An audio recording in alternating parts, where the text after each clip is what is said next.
சாமுத்திரிகா லட்சணப்படி தலைமுடி எப்படி இருந்தால் அவங்க வாழ்க்கை எப்படி இருக்கும் அப்படின்னு அந்த சாமுத்திரிகா சாஸ்திரம் சொல்லுது.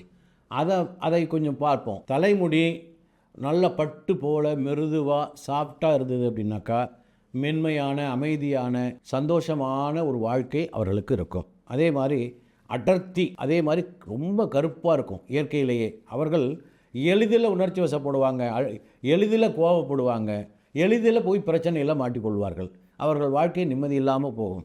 அதே மாதிரி செம்பட்ட கலர் கலந்த மாதிரி இருக்கும். அந்த மாதிரி முடிவு இருக்கிறவங்களுக்கு உலக ஞானம், ஆன்மீகம், எல்லாருக்கும் நட்புக்கு ரொம்ப இனிமையானவர்கள், வாழ்க்கையில் ஒவ்வொரு நாளும் எதிர்நீச்சல் போட்டு வாழ்க்கையை மிகப்பெரிய வெற்றி பாதைக்கு கொண்டு செல்பவர்கள், வாழ்க்கையில் நல்லா இருப்பாங்க அவங்க.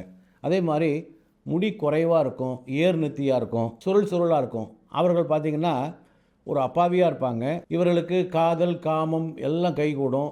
பெண்களுடைய உதவியினால் ரொம்ப உயர்ந்த இடத்துக்கு போவாங்க. சாமர்த்தியமாக எந்த பிரச்சனையிலேருந்து வெளியில் வருவாங்க. வாழ்க்கையில் உண்மையிலே ரொம்ப நல்ல உயர்ந்த இடத்துல பதவி உயர்வில் மிகப்பெரிய வெற்றி வாழ்க்கையில் சுடுவாங்க. இப்படி சாமுத்திரிகா லட்சணம் அந்த சாஸ்திரம் சொல்கிறது. இதன்படி தான் ஒவ்வொரு மனிதனுடைய வாழ்க்கை இருக்கும் என்று அந்த வல்லுநர்கள் அதை பற்றி சொல்கிறாங்க. அதை உங்களுடைய தலைமுடிக்கு ஒப்பிட்டு பாருங்கள், பார்த்தீங்கன்னா அது உங்களுக்கு தெரியும். சரிங்களா? வாழ்த்துக்கள், வணக்கம்.